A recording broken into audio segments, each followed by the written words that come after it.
السلام علیکم ورحمۃ اللہ وبرکاتہ۔ بہت ہی پیارے مسلمان بھائیوں، بہنوں، بیٹوں اور بیٹیوں، میں غلام مصطفیٰ اپنے یوٹیوب فیس بک چینل پیام اسلام سے آپ سے مخاطب ہوں۔ درس قرآن کے سلسلہ میں آج کا ہمارا سبق سورۃ آل عمران آیت نمبر 70 اور 71 پر مشتمل ہے۔ میری اپنے تمام مسلمان بھائیوں اور بہنوں سے گزارش ہے کہ اگر اب تک آپ نے میرے اس چینل کو سبسکرائب نہیں کیا یا فیس بک پہ فالو نہیں کر رہے تو مہربانی کر کے اس فیس بک پہ آ کے اس کو فالو بھی کریں اور یوٹیوب پہ سبسکرائب کر لیں، تاکہ میرے آنے والے پیام اسلام جو اللہ اور اللہ کے رسول کا پیام ہے آپ تک پہنچتا رہے گا۔ اللہ رب العزت ہمیں اس کو سمجھنے اور پھر اس پر عمل کی توفیق عطا فرمائے، اور اللہ ہمیں اس تمام عمل میں اخلاص نصیب فرمائے، آمین۔ اعوذ باللہ من الشیطان الرجیم، بسم اللہ الرحمن الرحیم۔ یا اہل الکتاب لم تکفرون بآیات اللہ وانتم تشہدون۔ یا اہل الکتاب لم تلبسون الحق بالباطل وتکتمون الحق وانتم تعلمون۔ پچھلے ہی چند آیت مبارکہ میں اللہ رب العزت اہل کتاب یہود و نصارہ کو ان کی بدعمالیوں پر، خاص طور پہ جو ان کی شرک کی ان کی جو روش ہے، جو وہ حضرت عیسیٰ علیہ السلام کو، حضرت موسیٰ علیہ السلام کو اللہ کا بیٹا مانتے اور سمجھتے ہیں، اس کا انکار کرتے ہوئے، اور پھر وہ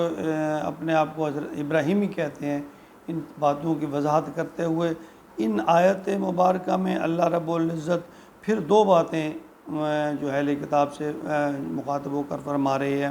کہ یا اہل الکتاب، اے اہل کتاب یعنی یہود و نصارہ،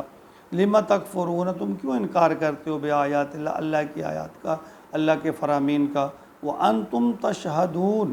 حالانکہ تم جانتے ہو، تم گواہ ہو، تمہیں پتہ ہے۔ یعنی دیکھیں یہ بات اللہ رب العزت کیسے آسان انداز، صاف الفاظ میں یہ بتا رہے ہیں کہ یہود و نصارہ، اہل کتاب، تم یہ بات جانتے ہو کہ بھئی جو میری آیات ہیں، جو میرے فرامین ہیں، تم ان کو سمجھتے ہو، بات تمہیں پتہ ہے، لیکن اس کے باوجود تم نہیں مانتے ہو، اور یعنی قرآن کی جو حقانیت ہے تم جان چکے ہو، تمہارے علم میں ہے، یہ نہیں ہے کہ تمہارے علم میں نہیں ہے، اس کے باوجود نہیں جانتے۔ اور دوسری ساتھ آیت میں فرمایا کہ یا اہل الکتاب، او اہل کتاب، لم تلبسون الحق، کیوں تم ملوث کرتے ہو، ملمہ کاری کرتے ہو الحق و بالباطل، حق اور باطل میں، او اہل کتاب تم حق اور باطل کو گڈمڈ کیوں کرتے ہو، وتکتمون الحق، اور حق کو چھپاتے ہو، وانتم تعلمون، باوجود اس کے تم جانتے ہو۔ یعنی بات واضح کر دی اللہ تعالیٰ نے کہ یہود و نصارہ جو ہیں، ان کی شریعت میں بھی دیکھیں کوئی بھی نبی یا رسول ہے، اس کی جو شریعت ہے وہ بنیادی طور پر توحید پرستی پر مشتمل ہے، توحید پر عمل کرنا ہوتا ہے، اور اس وقت کے پیغمبر کی فرما برداری کرنا ہوتا ہے۔ دو ہی باتیں، ہر نبی، ہر رسول کی جو تعلیمات ہیں وہ یہی ہے۔ اسی طرح حضرت عیسیٰ علیہ السلام کی، حضرت موسیٰ علیہ السلام کی جو تعلیمات ہیں، ان کی بنیاد بھی یہی تھی، ان کا خلاصہ بھی یہی تھا کہ اللہ کو ایک ماننا ہے، وہ وحدہ لا شریک ہے، صرف اسی کی عبادت کرنی ہے، اور ہماری بات کی اطاعت کرنی ہے، ہماری فرما برداری، جو ہم یہ بات جو آپ کو بتا رہے ہیں اس پہ چلنا ہے، اس پہ کیسے چلنا ہے کہ اللہ کو ایک ماننا ہے، اس کی توحید کو دل سے ماننا ہے، کسی کو اس کا شریک نہیں ٹھہرانا۔ تو یہ باتیں یعنی ہم کہہ سکتے ہیں کہ یہود و نصارہ جو ہے وہ مشرک ہونے کے ساتھ ساتھ منافق بھی ہیں۔ یعنی منافق وہی ہوتا ہے نا، دل میں کچھ اور ہے اور زبان پہ کچھ اور ہے، اور یہود و نصارہ کی منافقت تو مثالی ہے کہ وہ مسلمانوں کو ہر وقت، ہر لحظہ نقصان پہنچانے کے درپے ہیں۔ وہ کوئی ایسا موقع خالی نہیں جانے دیتے جہاں مسلمانوں کو یا اسلام کا نام لینے والوں کو نقصان نہ پہنچتا ہو، وہ ہمیشہ اس ٹو میں رہتے ہیں، اس کوشش میں رہتے ہیں اللہ فرماتے ہیں پچھلی آیت میں اللہ نے فرمایا کہ یہ تم ان لوگوں کو جو میرے مطیع اور فرما بردار ہیں تم انہیں گمراہ نہیں کر سکتے۔ اب کیا ہے، اب دیکھیں پھر ہم کیوں یہود و نصارہ کے پیچھے چل رہے ہیں، کیوں ان کی بات کے پیچھے چل رہے ہیں؟ یعنی اس کا مطلب ہے ہمارے اندر ایمان کی کمی ہے۔ اگر اللہ کا فیصلہ ہے، اللہ فرماتے ہیں جو لوگ میرے مطیع اور فرما بردار ہیں وہ میرے دوست ہیں، میں ان کا دوست ہوں، میں ان کا حمایتی ہوں، ان کی مدد و نصرت کرنے والا ہوں۔ ہمیں مدد و نصرت کیوں نہیں مل پا رہی؟ کہ ہم حقیقی طور پر اللہ کی بات کو نہیں مان رہے، اللہ پر ایمان نہیں لے کے آ رہے، ہمارے ایمان میں کمی ہے۔ یہی وجہ ہے کہ رسوائی ہمارا مقدر بنی ہوئی ہے کہ تقریباً 2 ارب کے قریب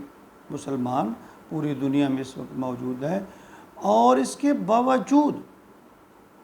ہزیمت کی زندگی بسر کر رہے ہیں، ضلالت کی زندگی بسر کر رہے ہیں۔ یہود و نصارہ ہمارے اوپر مسلط ہیں۔ کیوں ہے؟ کہ ہم نے اسلام کو چھوڑا، ہم نے اسلامی تعلیمات کو چھوڑا، یہی وجہ ہے، اور کوئی بات نہیں ہے کہ وہ ہم سے طاقتور نہیں ہے، کسی بھی لحاظ سے وہ ہم سے طاقتور نہیں ہے۔ اللہ نے فرمایا کہ جب تم شرک پر اڑ جاؤ گے، جب تم آپس میں اختلافات پہ اڑ جاؤ گے تو تمہاری ہوا اکھڑ جائے گی۔ تو یہی نتیجہ ہو رہا ہے، ہمارے دن رات آپس کے جو باہمی اختلافات ہیں جن کو ہم نے اتنا عروج دے دیا ہے کہ ہم مسلمان کم ہیں،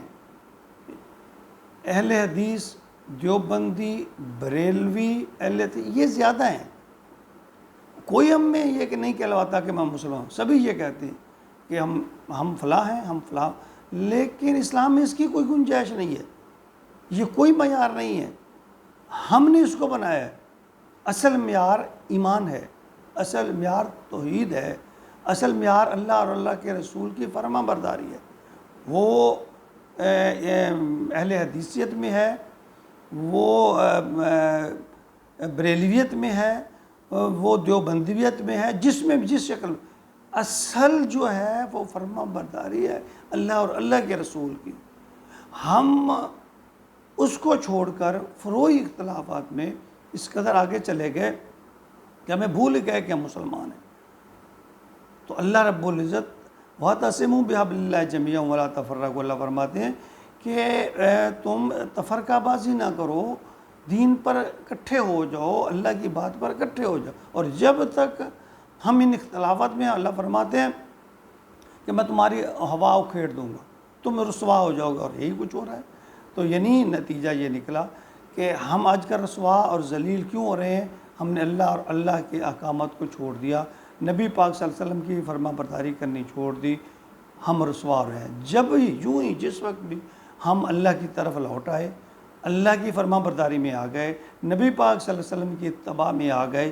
ہم مضبوط ہو جائیں گے۔ ہمارے اندر جب ایمان مضبوط ہوگا ہم مضبوط ہو جائیں گے۔ کوئی دنیا کی طاقت ہمیں زیر نہیں کر سکتی، لیکن کمی ہے تو دین پر کاربند ہونے سے، کمی ہے تو اسلام پر چلنے میں۔ خدا کے لیے یہ فروعی اختلافات جو ہم نے پیدا کر دیے ہیں، مذہبی طور پر ہم ایک دوسرے سے بٹ گئے ہیں، بٹ کر جب بھی دیکھو سوشل میڈیا بڑے بڑے علماء کرام ایسی ایسی باتوں پہ ہی بحث کرتے نظر آئیں گے جن میں اختلافات ہیں۔ اللہ معاف کرے، پتہ نہیں کیا ہو گیا کہ یہ نہیں ریٹنگ کے چکر میں ہے، کوئی بس اپنے کمائی کے چکر میں ہے، دنیا داری کے چکر میں ہے کہ بس جو اختلافات ہیں ان کو ہوا دی جا رہی ہے۔ سٹیج پہ دیکھ لیں، ممبر پہ دیکھ لیں، جلسے میں دیکھ لیں، جلسے کوئی میلاد کی محفل اس میں دیکھ لیں، تذکرہ ہے تو بس اختلافات کا، اور اس پوائنٹ پہ وہی بیان ہو رہے ہیں، نہ توحید بیان ہو رہی ہے، نہ اطاعت رسول بیان ہو رہی ہے۔ اللہ معاف کرے ہمیں۔ میں نہیں کہتا میں کوئی عالم ہوں، یا میرے بھائی جب قرآن یہ بات کلیئر طور پر کرتے ہیں کہ وَاعْتَصِمُوا بِحَبْلِ اللَّهِ جَمِيعًا وَلَا تَفَرَّقُوا، کیوں نہیں اس پر عمل کرتے ہو؟ کیوں ہمارے علماء کرام ہمیں اکٹھا نہیں کرتے؟ اور کیوں اکٹھا ہونے نہیں، میں تو یہ کہتا ہوں اکٹھا ہونے نہیں دیتے، اور ہمارے علماء کرام ہمیں اکٹھا نہیں ہونے دیتے، ایک دوسرے کے پیچھے نماز پڑھنے نہیں دیتے، سلام کی اجازت نہیں دیتے۔ تو ہمارا پہ جب ہم اس نہج پر پہنچ چکے ہیں تو جو ہمارے ساتھ حشر ہو رہا ہے پھر یہی ہونا ہے۔ جب ہم اسلام پر لوٹ آئیں گے، جب ہم اتحاد پر لوٹ آئیں گے تو دنیا کی کوئی طاقت ہمیں جو ہے وہ زیر نہیں کر سکتی، کوئی دنیا کی طاقت ہمیں شکست نہیں دے سکتی، اور یہ جو پریشانیاں، مصائب، مشکلات، پریشانیاں ہیں، رسوائی ہے، یہ جو اب آج ہمارا مقدر بنی ہوئی ہے، یہ سب ختم ہو جائے گی جب ہم اللہ اور اللہ کے رسول کی فرما برداری اطاعت میں آ جائیں گے۔ اللہ رب العزت ہمیں سب اختلافات بلا کر ایک دین پر، اسلام پر اکٹھے ہونے کی توفیق عطا فرمائے، آمین یا رب العالمین۔